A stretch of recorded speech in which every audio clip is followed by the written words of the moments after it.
And well, all show long, we've been talking about art because we have such talented artists in our community. And joining us right now is another local artist, technically illustrator and technically best-selling illustrator, Kate Cosgrove. So welcome. Thank you for having me. Yeah, so we have to talk a little bit. Congratulations first, because you are now #1 spot on the New York Times best-selling list for a children's book. What is going through your head? We might have dropped from it. No, I still, it doesn't feel real. When I say it, it feels like I'm lying. So, well, we'll say it for you. It feels like a really cool lie. A really cool lie. I love that. But for now, we're going to take it all in because we're super proud of you. It's for this book right here, A Day with No Words. But before we dive into this book, tell us a little bit about what got you into illustrating. It's such a unique craft. You know, was there a point in your life that you were like, this is what I want to do? Definitely. I've drawn my whole life, and my family's very artistic, so we all just kind of had art supplies around. And then when I was in 4th grade, they had the Young Authors program come to my elementary school, and they had an illustrator, and she was amazing, and she was funny and talented, and I have always loved books, and I just knew that's what I want to do. And that's what's so cool about these programs. They make such an impact. They really do. On kids, and so it's great that's kind of like a full circle moment.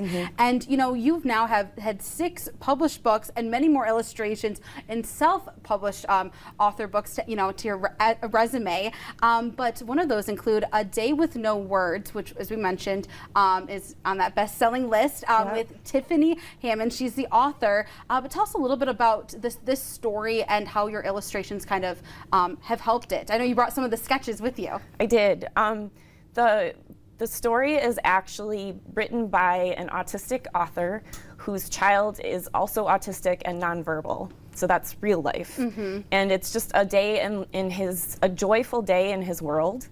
And for me, my child also has autism, and she didn't really speak very much until she was 5. Wow. So there are a lot of similar moments that were very familiar to me when I was reading the manuscript.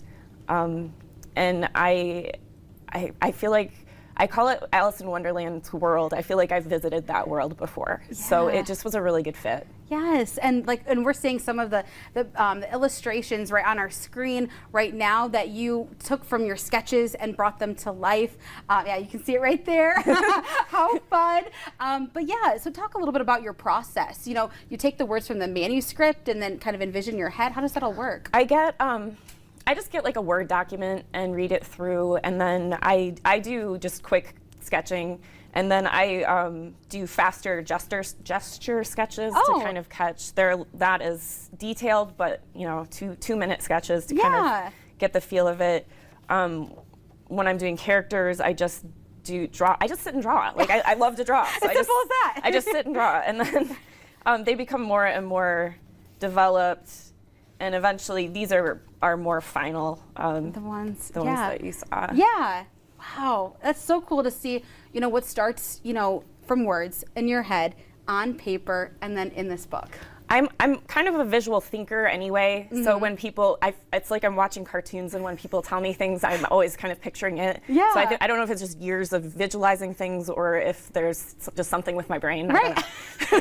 That's all you something undiagnosed with my brain. I don't know. No, well, we're so happy that you're able to share your talents, of course, with the world. And you can get this book by ordering it on Amazon. And it's really cool too because Kate's going to be at that at Odd Nod Art Supply in Old Town tomorrow for the Arts Night Out, just like Millie will be, which is super exciting. So when people do come and see you and maybe purchase the book and you can sign it, what message do you hope that they go home with?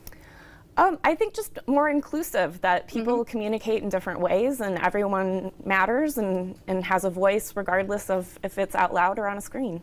I love it. Well, thank you so much for joining us. Thank you for really having appreciate it. I'm telling you, we did not plan this art day, but I'm so glad that we did because we got to talk to so much talented people. So thank you so much for that. And come